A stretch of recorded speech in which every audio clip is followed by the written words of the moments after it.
Yo, Headliner Nation, quarterback rankings. And like I talked about in my quarterback start and sit video, this week I feel really inclined to let you all know that we should be chasing the floor if you're willing to make any rash decisions about your quarterbacks. Now, there's several guys that no matter what, you are starting them. They're the studs.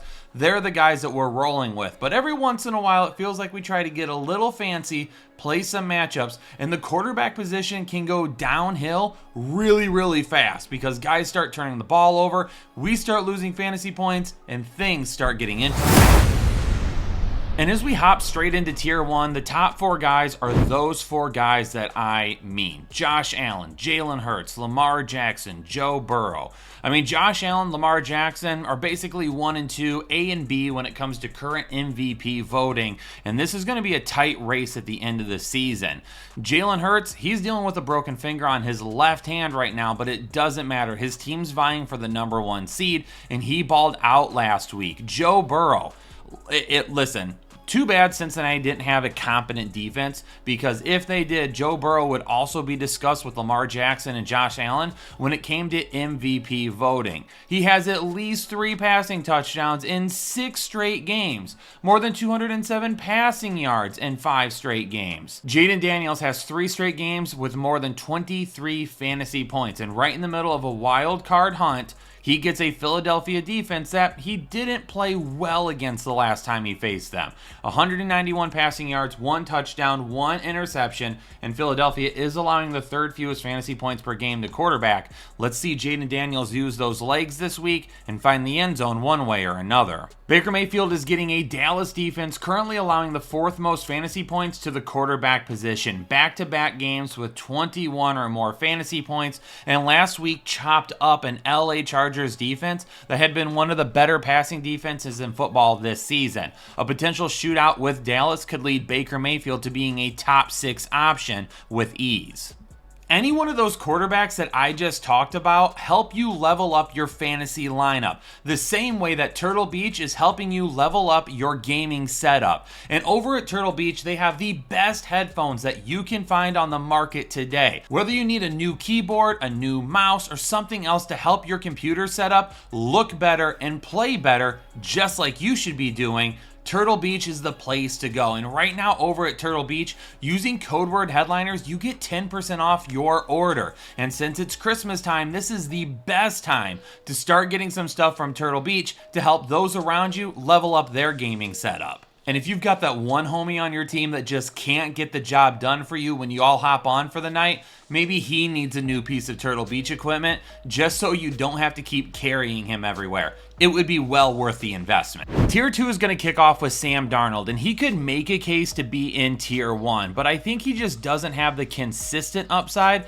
that some of those other guys do, and he really has a little bit of a safer floor. So he falls right here for me. Not a huge week 15, but going up against Seattle, this is really a win and keep pace with the Detroit Lions. If you do that, you get to week 18, a matchup with Detroit, you win that, you take home the division.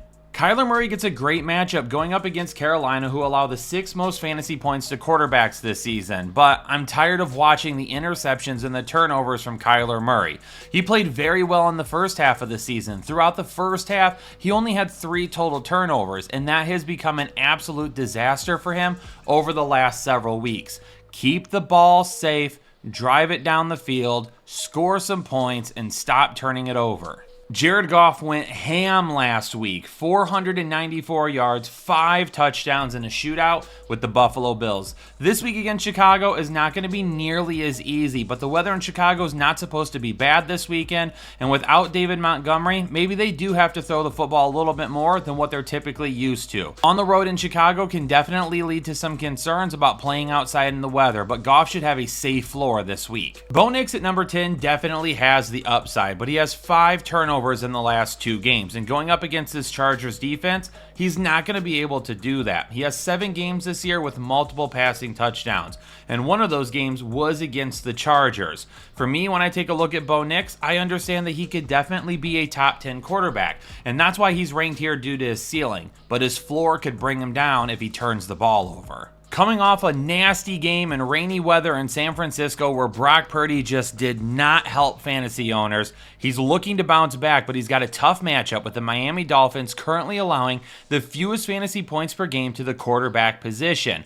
Turnovers. That's the name of the game for Brock Purdy. He has a safe floor with the weapons that he has there, utilizing Jawan Jennings and George Kittle. But in this matchup, if he turns the ball over, he lands in that area of Bo Nix and Kyler Murray, where they have decent upside, but the floor is going to be a risk if they can't keep the ball clean. Matthew Stafford against the New York Jets. The New York Jets defense playing a little bit better right now, especially in the secondary. Sauce Gardner is healthy again, and they definitely could limit the upside for Matthew Stafford. But you're looking at a guy that easily could put up 250 yards and 2 touchdowns. He also could throw a couple of picks and find himself more around 200 yards if he tries forcing the ball too much. Patrick Mahomes at number 13, he's off the injury report and apparently he is good to go. But how many times have we seen it this season where a player is injured and then all of a sudden he's healthy and he's fine and he has a full workload?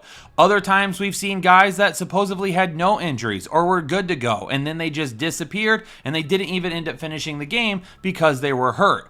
Patrick Mahomes, what if it's the same thing? Goes out there, starts this game against Houston, ankle can't take it, and he has to come out. That's my biggest concern with him right now. Jordan Love, really, so far this season, he's been an average starting quarterback. Last year's magic, where he had a whole lot of upside, just hasn't been found as of yet, but this is a Green Bay team that's looking to get past Minnesota and Detroit, get themselves in the playoff, and New Orleans is allowing just over 16 fantasy points per game. Problem is, what if they have a big first half lead on New Orleans and then they just run the football the rest of the game?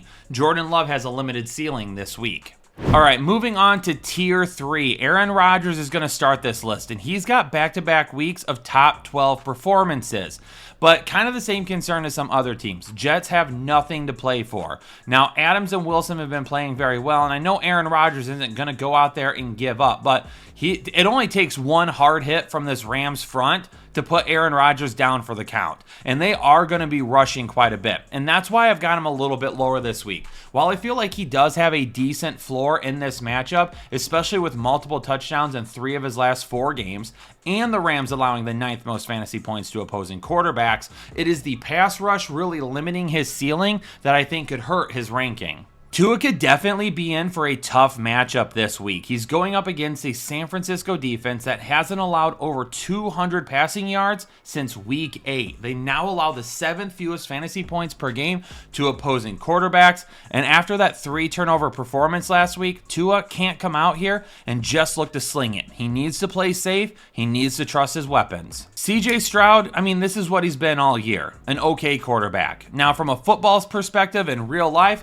yeah, he's done just fine with Houston. They're leading the division. But from a fantasy perspective, he hasn't been anywhere close to the upside he was drafted at. Only 14 fantasy points per game on the year. Houston has clinched the division. We'll see what they do. I know they would love to probably take out Kansas City and keep them from getting the 1 seed, but CJ Stroud definitely does not have the ceiling that we're used to seeing. Cooper Rush going up against Tampa Bay definitely has a very safe floor. It's a guy that could throw for 200 to 250 yards and throw for a couple of touchdowns. The ceiling is going to depend on what happens with this game. Does Dallas lead Tampa Bay? Do they run the ball with Rico Dowdle that has 3 100-yard performances in a row? Does Tampa Bay put it on Dallas early and often? Does Cooper Rush get replaced at any point in time? I still think there are some concerns that could keep him from his upside. Now, Caleb Williams is all the way down here at number 19, but I'll be honest, I think he has the upside to actually go all the way up to QB 12. His floor should be okay against this Lions secondary and defensive line that are just absolutely depleted at this point. And if he can throw for a couple of touchdowns, that would be great. But the type of upside he would need to go up to number 12 would be around the 250 to 300 mark, and we're talking 3 to 4 passing touchdowns. That ceiling just is not something that we haven't seen from Caleb Williams in a while, and with a lot of the issues going on right now with this offense, it isn't all Caleb Williams, a lot of it on the offensive line as well. We'll see what happens this week. Floor-wise, this is his floor. Ceiling-wise, he could be up at 12 pretty quick. Anthony Richardson, weekly surprise. You never know what you're going to get from him. It could be 13 fantasy points. It could be 28 fantasy points. Alec Pierce is currently questionable. Colts are fighting for a wild card spot. Tennessee has nothing to play for right now. We'll see what happens over the course of this game. Anthony Richardson definitely could throw a couple of touchdowns. He could run for one and pass for one. The biggest issue is do not turn the ball over, and please work on that accuracy a little bit. There you have it, Headliner Nation, my top quarterback rankings for Week 16. Hopefully the quarterback and tight end rankings have put you in a good spot with your team so far. But stay tuned to the channel. Running back and wide receiver rankings will be coming as well. Appreciate you all tuning into the video. Stay safe, stay healthy, and I'll catch you all in the next episode of the Fantasy Headliners. Analytics off the chain, other channels not the same. Jake and Kyle, you know the name. Headliner Nation.